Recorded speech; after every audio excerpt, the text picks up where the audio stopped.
What's up, guys? It's Tube, and we are on the cusp of Pokemon Diamond and Pearl remakes being announced. We don't know what their name will be, but it's time to look at some rumors on the build up to the date. We have about a week and a half till then, a good 10 days till Pokemon's 25th anniversary. We also have a live stream the day you're seeing this, but that's just a general Nintendo Direct, so that won't have real Pokemon news. I think one of the coolest things that's popped up recently are these logos. Now, remember, these are rumors.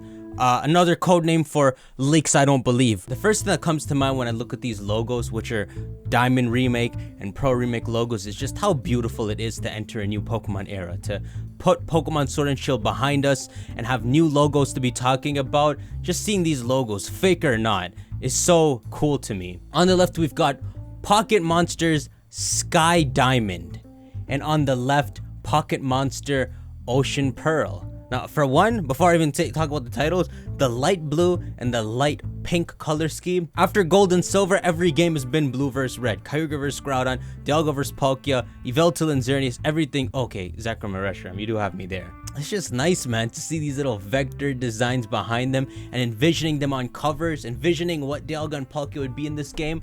I like the logos. No one's really made logos like this. And of course, just accept they're fake before they're real. I mean, they're called Sky Diamond and Ocean Pearl. I get Ocean Pearl. Space is a limitless ocean.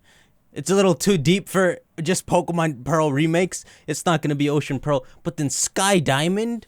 That's sky blue is the color of the blue. That's the best I'll give you. There's no sky involved with Dialga. He's time. Some people bring up the Let's Go Pikachu and Eevee logos and how so many people believe those were fake. But I mean, you can tell a fake logo when you look at one. This is probably fake, but it's a good kind of fake that makes me excited to see what the real ones would be. Another thing to point out is that these are Japanese logos, and with all the Japanese logos, they have a little image of what's being in that game. So we have Z crystals for the Japanese Sun and Moon logos, Megas for X and Y, and Primal Orbs for Auras remakes. Seems these logos don't have them. These sound like the hack ROM titles for Pokemon GBA ROMs. Pokemon Light Platinum, Pokemon Sky Diamond, and Pokemon Ocean Pearl. I want you to stare at those names for long enough and you believe it. You believe Pokemon can do anything, so you'll believe it. Pokemon Sky Diamond, that doesn't make sense. Well, turns out those are the games. Here's another thing that's been happening. If you remember the craze from when people discovered a secret account on Twitter for Mario's 35th anniversary, it was called Super Mario 35th, and this is how it looked like originally, and now in the future, this is what the account is. It's brought to life. It was obviously registered earlier because they had plans for using this Twitter account, and the format they have when they register these names early is they throw a bunch of A's and they just have the name secured and they lock it so no one can follow it or see any tweets or anything. And there's an account just like that was created in February for Pokemon DP 15th, the 15th anniversary of these games' release. A lot of people are wondering if it's real, but in all honesty, this isn't like a website where you can tell details about its registration. I could have made this account. I could be the mastermind behind this, so I don't really believe this. And besides, registering it in February, the month you're gonna announce it, Mario's was registered a whole year ago. You could be reminded back to when Sun and Moon's trademarks got leaked and they were registered like 2 weeks before they would be announced in February of 2016. But that's their trademark being registered, and they did that last minute so that people don't quickly realize what the names are. This would not be registered. Like, it's just not, I don't think it's real. This is a minor one, but this is some upcoming merch for Pokemon, and a lot of people have pointed out that there are Sinnoh Pokemon on it. I mean, yeah, there's a lot of Sinnoh on it, but it's a stretch to make it think it means anything. I mean, once Diamond Pearl is announced, they'll throw all the merch they want out there. What is this? Nintendo has applied for trademarks for Pokemon Heart Gold and Pokemon Soul Silver on September 7th, 2020. Oh man, could we be getting Heart Gold and Soul Silver, a possible remake of Gen 2? So here's something interesting that I don't know if a lot of people have found, but there have been people who've predicted stuff about the future of Pokemon. Actual Game Freak, whether translators or actual Game Freak members that just post little leak on 4chan and leave. Most of them are fake. I could post one, but sometimes you get real people who pop up. So this is a post from October 2019, a year and a half ago, and it's just someone who went on 4chan, posted their Pokemon Go Mr. Mime. October 15th, so before Galarian Mr. Mime existed at all, they wrote Galar Mr. Mime plus new evolution. This is before we knew anything about Galarian Mr. Mime or Mr. Rhyme. And this post, when it was posted on 4chan, it was one of those posts where no one viewed it, no one commented. The comment responding to this is from February of 2020, 4 months later. I can tell you right now, this must be a Game Freak employee or translator that posted this, because the second thing they say is that fossil Pokemon is made from combinations of fossils you put together. You can't make that up. This dude knows what he was talking about. And that's Karalis and her 4 super fossils. He revealed 2 things and no one read his post. But the reason I'm bringing this up is because the third thing he revealed, next year's games are Sinnoh remakes with Let's Go catching. And this is kind of scary. This is really scary. First off, he's gotten 2 right. It's almost like this is really gonna happen. But there's a couple things here. First off, I notice a lot when it comes to Pokemon. As much as I complain about the difficulty, and I mean everyone will complain about the difficulty, you hear so many things about new kids getting into Pokemon and how much fun they're having. I mean literal like 4 to 6-year-old people. Well, kids. No matter how far Pokemon evolves, I'm noticing that they have no reason to at all target older audiences. They just have to make the games for the kids. Everything you want from a hard mode, they have no reason to implement because we're the littlest of the money they make off the series. It's the reason why Game Freak was fine with not adding the Battle Frontier, because a lot of kids who are gonna be playing Pokemon are gonna go to the facility once and never go again. They could care less about the Battle Frontier. I mean, in Oras. It makes you realize that this isn't so hard to imagine being real.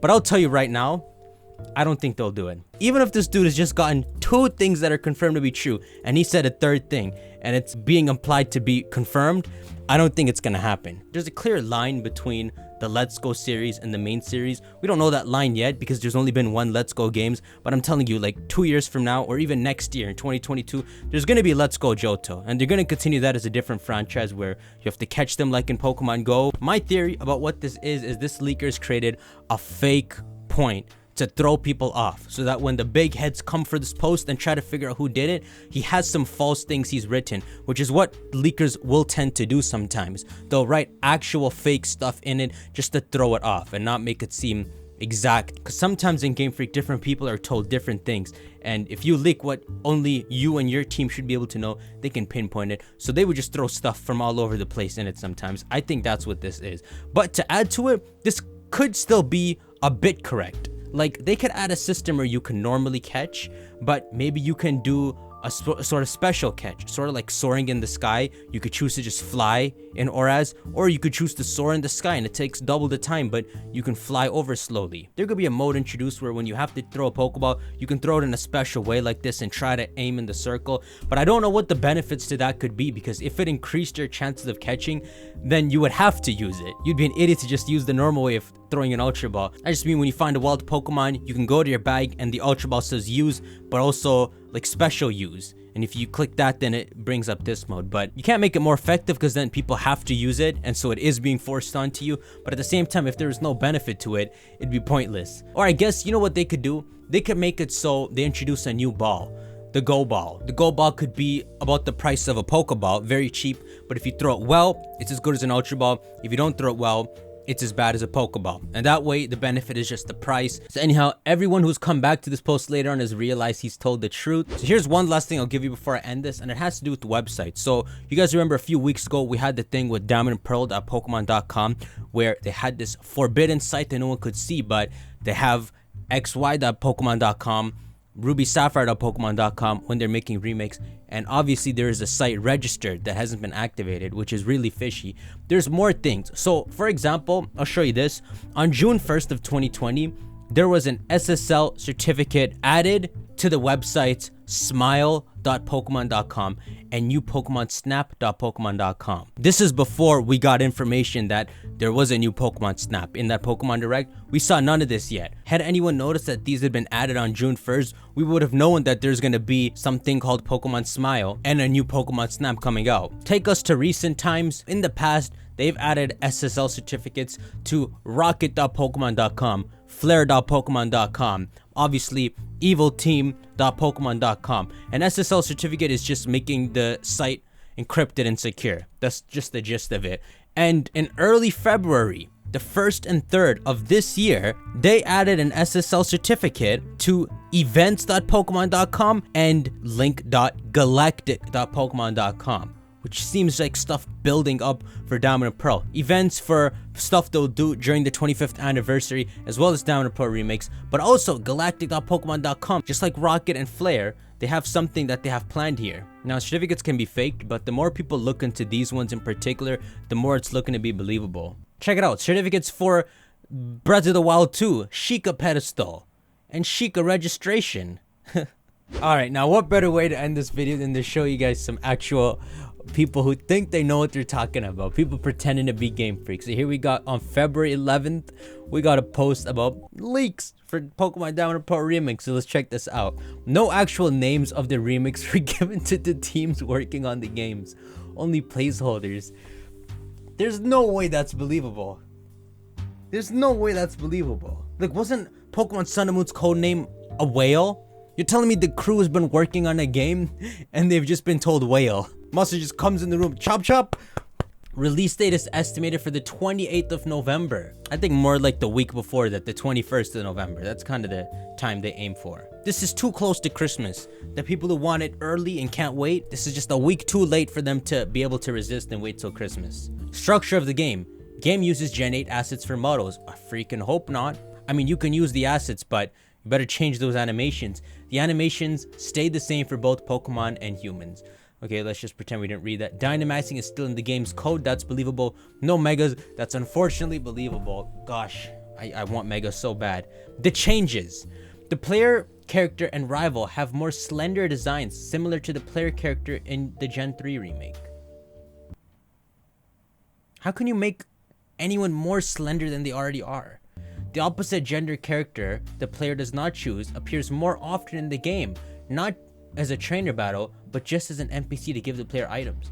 So they're saying if you pick Lucas, Dawn will show up like beside Pokemon Centers and give you items. Who cares? How do you know these things and not the name of the game? Team Galactic admins see also a massive redesign, especially Jupiter. This is believable. I have to make a full video on this. Aura's got full redesigns for all their admins. Team Galactic is the reason why we have Dynamaxing and Sinnoh. That is pretty believable.